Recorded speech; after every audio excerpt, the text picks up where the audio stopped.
This is Science for Humans with Dr. Jeff Golini. Dr. Jeff Golini, how are you? I'm doing good. First of all, I need to tell everybody who's listening that at the end of this interview, I'm going to tell you how you can get a copy of the book, The Dangers of Creatinine, which is a hard copy book. It's a hardbound book. What I want to say, it's a paperback book that you can find at Barnes & Noble and other bookstores as well as Amazon.com. We're going to give away 25 copies at the end of this interview, so stay tuned. We'll tell you how to get a free autographed copy of that. I don't think that anyone thinks that there are any dangers with creatine. What are they? I think you're right, Carl. A lot of the, especially supplement companies and what we've read about, how safe creatine is. But I think, part of what we're going to educate is that there is something that does happen during that normal process. So as we talked about last week, creatine is thought of as an essential biofuel. Then creatinine would be a bio waste. Creatinine comes from the normal process of spent creatine. As our bodies are spending creatine, that normal process produces a waste, which is creatinine, or from the ingestion of creatinine from like an unstable creatine product, or from overcooking your meats, which we're going to talk a little bit about. And I just wanted to say before we get started, we're not trying to scare people away from creatine. We're just trying to educate that there are some dangers of creatinine and that it is a toxic component. One of the things that, you got to keep in mind is creatinine is creatinine, irrespective of what its origin is. Whether it's just part of that metabolic conversion upon eating meats or from ingesting creatine monohydrate, or from overcooking the meats, or from just your body's normal production. At the end of the day, it's still the same molecule, creatinine, bio waste. Okay, so is there a difference between, or does this discussion become more important as a result of supplementation? And what I mean by that is, I don't think we've ever gotten 20 or even had the potential to get 20 grams of creatine ingested in a day until isolated forms of creatine came along. Am I wrong about that? You're correct. I did a little research after last week to find out, which meat sources contain the most creatinine, or the most creatine, sorry. And I was amazed to find that herring had 6.5 to 10 grams per kilo. Kilo is 2.2 pounds. So not a lot of people are going to eat, 2.5 pounds right. of fish. Everything else was less than that. Yeah, I think, again, realizing that it does come, most of it, the excess is coming from the ingestion of creatine, but there is a way that we do convert what we do eat in meat. So if you've got normal kidney function, maybe the meats aren't going to be as problematic. But if you have some kidney problems, I think knowing that by overheating, getting the meats up to boiling, being it on the barbecue grill or however you want to cook your meats, that's when the conversion takes place. So a slower cook, bringing it up to like a medium rare, will minimize the creatinine in those meats. The whole goal is we want to ingest, first of all, less creatinine, and then we want to try to keep that creatinine bile burden down. But as you said, yes, the potential problem is the overdoing of ingesting creatine. And now let's stay with the creatinine for just a second. Isn't rhabdomyolysis actually the result of such an excess of creatinine that the body cannot get it out fast enough and you actually become poisoned by it, right? Correct. I mean, there's a whole lot of other things we'll get into, as I call the nasty stuff, but that is one of the bile burdens that does happen on the body. Now, I know you were not prepared to answer this question, but I know a fella who has found himself on 2 different occasions in the hospital because of rhabdo, and he's not training that hard. So, and after this enlightening comment you made about the way you prepare your food may actually be converting a lot of the creatine to creatinine, which increases the creatinine load that the kidneys have to deal with. Are there any medications that you know of, and if not, that's fine, that would put a person at risk of accumulating more creatinine? I don't know of any medications. I mean, creatinine only comes from meat, creatine monohydrate or the normal production inside your body. There isn't anything else that causes that particular waste. It is a byproduct of creatine. I have this suspicion, and I don't know that I'll have time to do this during the show. I have this suspicion. Statin drugs can predispose a person to rhabdo because of the dramatic breakdown in muscle tissue as a result of an exercise bout.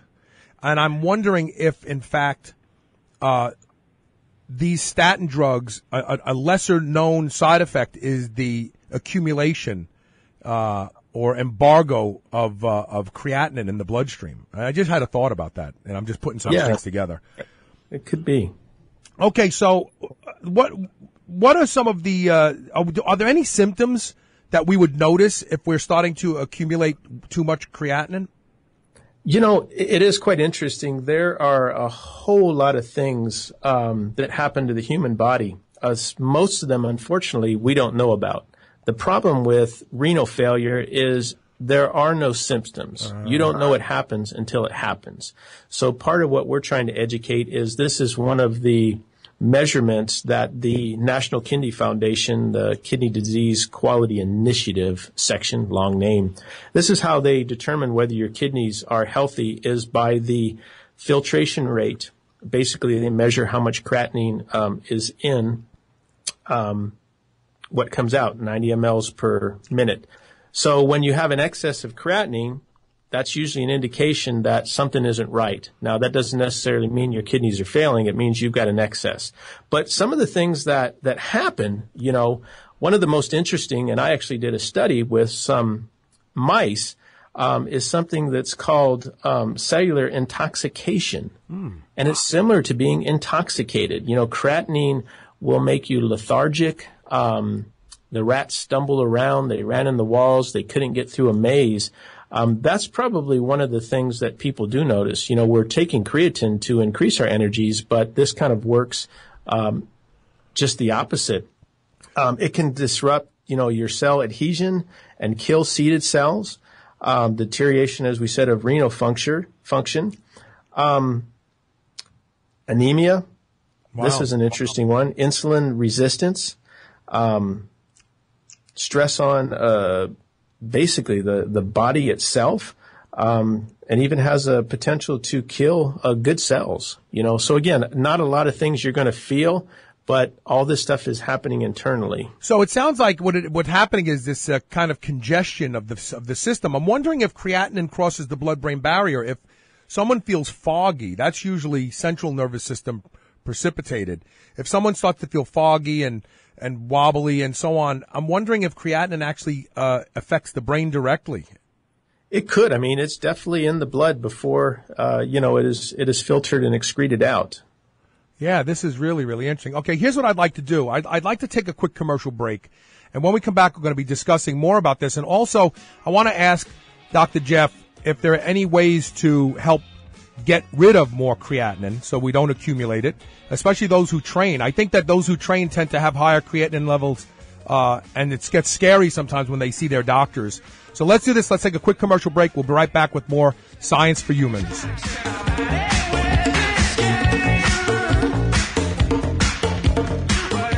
Freakish muscle gains? Freakmaker Build from AAEFX is a scientifically engineered post-workout formula that combines Protolan, whey isolate, whey concentrate, milk isolate, casein and egg, quality protein sources with carbolin, free alkaline, and medium-chain triglycerides. A 2-to-1 carb-to-protein ratio to optimize post-training recovery and repair. Freakmaker Build delivers 58 grams of fast-absorbing carbolin to replenish glycogen stores and 1.5 grams of pre-alkaline pH-buffered creatine monohydrate. Get Freakmaker Build today. Go to superhumanradio.com and click the AAEFX banner ad.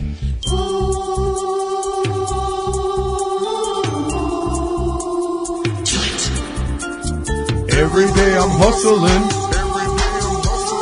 Yes, I am. Every day. Welcome back to Science for Humans. We're talking with Dr. Jeff Golini. We're talking about the bad and the ugly of creatine. So, Dr. Jeff, I know a lot of those of us who engage in physical culture. And by the way, I have to say, I didn't realize what a great bodybuilder you were when you were competing. Your physique was amazing. Your legs were monstrous. I only know you through our, seeing each other, and you've always been on the corporate side, supplement side now. But I mean, your athletic years must have been very, very good for you, huh? They were. I played football, basketball, track in high school. Played college football for 4 years. Didn't go into the NFL and got into bodybuilding, and turned pro back in the 80s. I was a little ahead of my time. I kind of had that first thick powerlifting look, where back then, the Frank Zanes of the days, it was more of that symmetrical look. But that's kind of what got me interested in into this whole. Well, didn't you hold a record? I want to say in powerlifting, or do you still hold a record for your weight class in powerlifting? I did. I held my high school squat record for years and years and years, and then I held several Ohio State records. I thought so, Ohio. I was going to say, are you from Ohio originally? I am. That's where I'm from. If memory serves me, I think my squat record back then was something like 700 pounds. My bench was 500, and at the time the world record was only 535. But at what body weight? That was the thing that was impressive when I was looking at your stats. At what body weight? At that time, I was about 250, so I don't remember if that was – I think that was just heavyweight. I don't think they actually had a super heavyweight back then. Right. Interesting. Okay, so those of us who train hard, we then tend to break down more muscle tissue, so we end up having an accumulation of creatinine in and of itself, regardless of any dietary modulation or adjustments, right? Correct. Should we be worried about that? When many of us go to the doctor, he goes, "Oh, your creatinine is high," but you just train legs the day before. You know what I mean? Yeah, normally athletes, again, our bodies are a little different than the normal person. We are doing more, asking more of it. So sometimes our creatinine levels may be slightly higher, but I always find they're still within the range. They may be at the top of the range. Right. But remember, our bodies are designed to get rid of this. This is a normal process. Our bodies need creatine to live. And once that creatine is spent, creatinine is the waste. Our bodies are designed to get rid of that waste. Where we have our problems is when we have excess amounts of creatine and or creatinine. That's where we are starting to now cause some serious problems. And one of the things I wanted to mention, again, not to scare people that if you use creatine, you're going to develop cancer, but these basically mutagenic cells can become what's known as creatinine X, which are carcinogenic. And this happens when this creatinine is present and it starts to mix with sugars and amino acids. Mm-hmm. Essentially, you start to mutate these cells into what could eventually lead to cancer. The other thing that can happen is there's a lot of strains of bacteria that are in our body that like to react with this creatinine, and we start to get various mutated cells of bacteria that, again, are very, very toxic on the system. So there's a whole lot of things that can happen shorthand, and there's a whole lot of things that can happen long term. We just don't know. The best thing is to really monitor the amount of creatine and what kind of creatine you use. I think that's probably the biggest advice that I can give to someone who has healthy kidneys and is into training. So what is the right approach to creatine supplementation, and what creatines are ideal for supplementing with? I think we got to remember that, the industry has invented a new creatine every other week. Yeah. Keep in mind, these are all coming from China. Now, there's a lot of good production that goes in China, and there's a lot of bad production. Most of the creatine is bad. During the synthesis process of making creatine, and it doesn't matter whether it's creatine HCl, creatine nitrate, creatine monohydrate, creatine whatever, you're going to have impurities, and one of those impurities is creatinine. So a lot of that foreign creatine, especially the stuff that's really inexpensive like the HCl or some of the lower-end monohydrates, have large amounts of creatinine already present. What we're trying to do is eliminate ingesting any of that creatinine first off. The other thing that happens is, we talked about creatine is not stable in an aqueous solution. It will start to instantaneously convert to creatinine. There's only one stable form of creatine, and that is crealkaline. It's the only patented form that, won't convert. So my first recommendation would be to use smaller doses if you were going to use these less expensive types, or use crealkaline, which, again, at least you won't be ingesting creatinine. Now, the other problem is taking too much of any type of creatine at one time or during a 24-hour period. Again, that excess creatine, something has to go to it. It can also combine with that bacteria. It will start to convert to creatinine. This is where we start to get this bowel burden, where we start to get elevated levels. Your body can use about 1.5 grams every 3.5 hours of creatine. Normal athletes, is what we're talking about. Anything over that, again, obviously it depends on, what you're doing and how big you are, but kind of as a key to what I feel is kind of in those safe realms, that's usually what you want to do. So taking 10 grams of creatine monohydrate in a single dose, and let's say it's a good brand and it's fairly stable and there's not a whole lot of creatinine in there. That's too much, 10 grams in one dose, huh? It is, because the whole thing about loading, and, one might say, well, geez, you only do it for a week and, I'm healthy, I'm young, but why take the chance? As I said, once you get renal failure, it is unreversible. You can't fix it. You can't heal it. There isn't a cure for it. We know, like smoking causes cancer, creatinine is dangerous. So you don't need that much. Most of it is going in the toilet. So, it's better to use a smaller amount that your body can actually use. Remember, your body is also producing creatine, and you are getting creatine from your meat sources. So you don't need to really overdo it, as a lot of the marketing has pushed us to do. What role does hydration play in mitigating the accumulation of creatinine? You say creatinine. I got to start saying creatinine.